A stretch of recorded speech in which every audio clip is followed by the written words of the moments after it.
Good morning students. Proton academy online classes में आपका स्वागत है। मैं प्रकाश शर्मा आज आपके लिए फिर से हिंदी ग्रामर का एक नया टॉपिक लेके आया हूँ जिसका नाम है क्रिया। देखिए, सबसे पहले हम देखते हैं क्रिया की परिभाषा। परिभाषा में देखते हैं, जिस शब्द में किसी कार्य का करना या होना पाया जाए उसे क्रिया कहते हैं। महत्वपूर्ण परिभाषा है कि जिस शब्द में किसी कार्य का, कोई भी शब्द हो, उस शब्द में किसी कार्य का करना या होना पाया जाए उसे क्रिया कहते हैं। जैसे खाना, पीना, उठना, बैठना आदि। इस बात का विशेष ध्यान रखें कि जितने भी क्रिया के उदाहरण आएंगे उन सभी उदाहरणों में ना प्रत्यय जुड़ा हुआ होगा। आगे देखिए, क्रिया का जो मूल रूप है उसको धातु कहते हैं। धातु किसे कहते हैं? क्रिया का जो मूल रूप होता है उसको धातु कहते हैं। मुख्यतः कर्म के आधार पर क्रिया के दो भेद होते हैं। मुख्यतः कर्म के आधार पर क्रिया के कितने भेद होते हैं? दो भेद होते हैं, एकर्मक क्रिया और सकर्मक क्रिया, या फिर सकर्मक क्रिया या अकर्मक क्रिया। सकर्मक क्रिया की परिभाषा और उदाहरण देखते हैं हम। जिस क्रिया में कर्म प्रयुक्त हो, जिस क्रिया में क्या प्रयुक्त हो? कर्म प्रयुक्त हो तथा क्रिया का प्रभाव कर्म पर पड़े उसे सकर्मक क्रिया कहते हैं। देखिए, दोनों जो परिभाषाएं हैं वो एक जैसी है, थोड़ी कंफ्यूज वाली है, इसलिए आपको थोड़ा विशेष ध्यान रखना है कि जिस क्रिया में कर्म प्रयुक्त हो, जैसा कि नाम से ही पता चल रहा है कि सकर्मक, साथ में हो जिसके कर्म, तो जिस क्रिया में कर्म प्रयुक्त हो, क्या प्रयुक्त होना चाहिए? कर्म प्रयुक्त होना चाहिए तथा क्रिया का प्रभाव किस पे पड़ना चाहिए? कर्म पर पड़ना चाहिए, उसे सकर्मक क्रिया कहते हैं। जैसे राम पुस्तक पढ़ता है, विष्णु भजन सुनाता है, ये सब सकर्मक क्रिया के एग्जाम्पल है। आगे देखिए, अकर्मक क्रिया, जिस क्रिया में कर्म प्रयुक्त न हो, जिस क्रिया में कर्म प्रयुक्त न हो, ये ध्यान रखना है। ऊपर वाले में कर्म प्रयुक्त होता है, इसमें कर्म प्रयुक्त नहीं होता, तथा क्रिया का प्रभाव कर्म को छोड़कर किसी अन्य पर पड़े, कर्म पर न पड़े। कर्म पर प्रभाव किसके ऊपर पड़ता है? सकर्मक के ऊपर।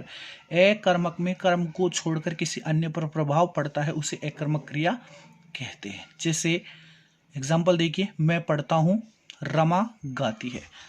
आगे देखिए, अब सबसे बड़ी समस्या यह आई अपने सामने कि अकर्मक क्रिया और सकर्मक क्रिया के जो वाक्य होते, उन वाक्यों को हम अलग अलग कैसे छांटे, कैसे पता चले कि ये अकर्मक क्रिया का एग्जाम्पल है या सकर्मक क्रिया का। तो देखिए, आपको थोड़ा विशेष ध्यान देना है। अकर्मक व सकर्मक क्रिया के वाक्यों को पहचानने के लिए, भाई अकर्मक क्रिया का है, सकर्मक क्रिया का है, इस वाक्य को पहचानने के लिए किसी भी वाक्य में, कोई भी सेंटेंस होगा आपके सामने, कोई भी वाक्य होगा, उस वाक्य में क्रिया के पहले एक वाक्य होगा, उस वाक्य में क्रिया होगी, उस क्रिया के पहले दो शब्द जोड़ने हैं आपको, क्या अथवा किसको। या तो क्या लगा दो या फिर किसको लगा दो।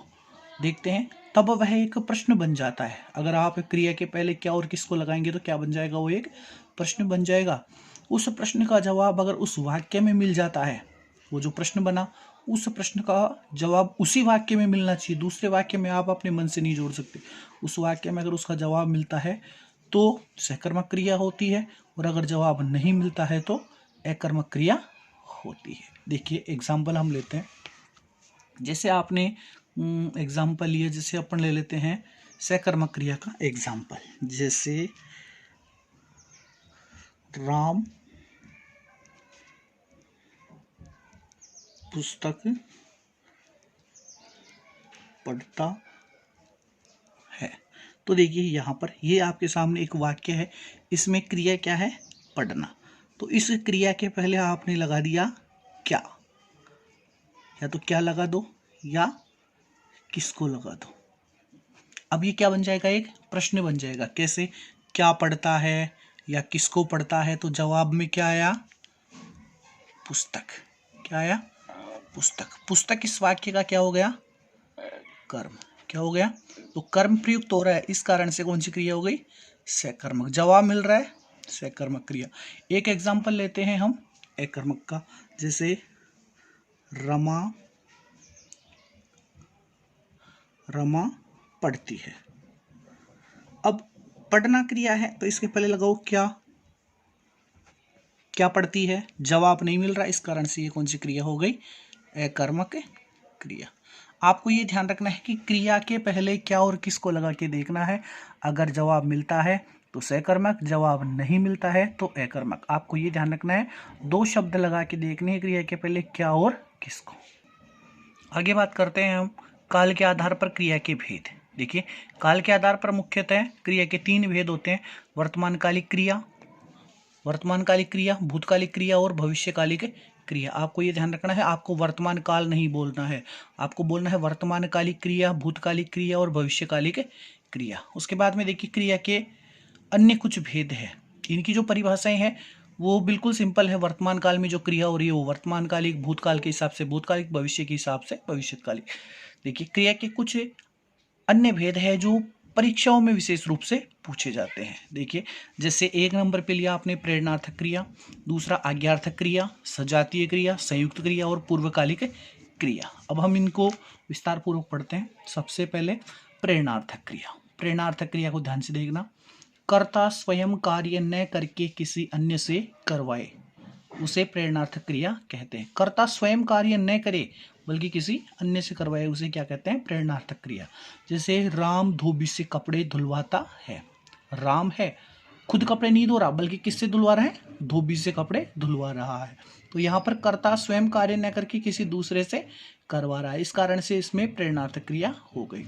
उसके बाद में लेते हैं आज्ञार्थक क्रिया। आज्ञार्थक क्रिया में जिस क्रिया में आज्ञा, अनुमति, निवेदन, प्रार्थना आदि का बोध हो उसे आज्ञार्थक क्रिया कहते हैं। ध्यान रखना भैया, आज्ञा, अनुमति, निवेदन, प्रार्थना आदि का बोध हो उसे आज्ञार्थक क्रिया कहते हैं। जैसे आप पानी लेंगे या चाय, आप पानी लेंगे या चाय। अन्य एग्जाम्पल भी ले सकते हैं, आप चाय लेंगे या कॉफ़ी, आप बाहर चले जाओ। तो इनमें आज्ञा, अनुमति, निवेदन, प्रार्थना आदि का बोध होता है, इस कारण से ये आज्ञार्थक क्रिया के उदाहरण कहलाते हैं। उसके बाद में लेते हैं सजातीय क्रिया। सजातीय क्रिया को थोड़ा विशेष देखें। जिस क्रिया में कर्म तथा क्रिया दोनों एक साथ प्रयुक्त हो उसे सजातीय क्रिया कहते हैं। ध्यान रखना, जिस क्रिया में या जिस वाक्य में कर्म और क्रिया, याद रखना, कर्म और क्रिया दोनों एक ये थोड़ा मिसप्रिंट हो गया, एक ही धातु से, एक ही धातु, यानी जिस क्रिया में कर्म तथा क्रिया दोनों एक ही धातु से प्रयुक्त हो उसे सजातीय क्रिया कहते हैं। जैसे राम ने लड़ाई लड़ी। अब इस एग्जाम्पल में देखते हैं। सबसे पहले हमें ये देखना है कि इस वाक्य में कर्म कौन सा शब्द है।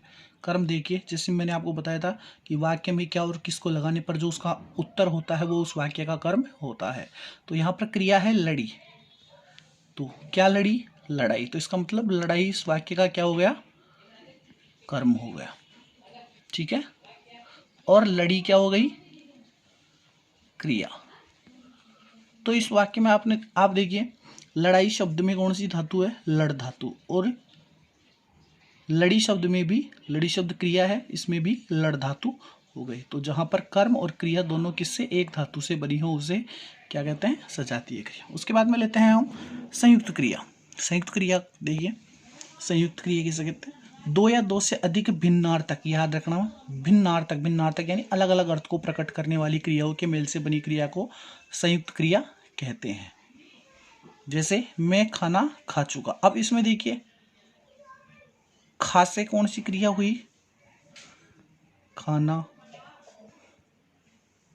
चुका से चुकना। दो क्रियाएं हो गई, खाना और चुकना।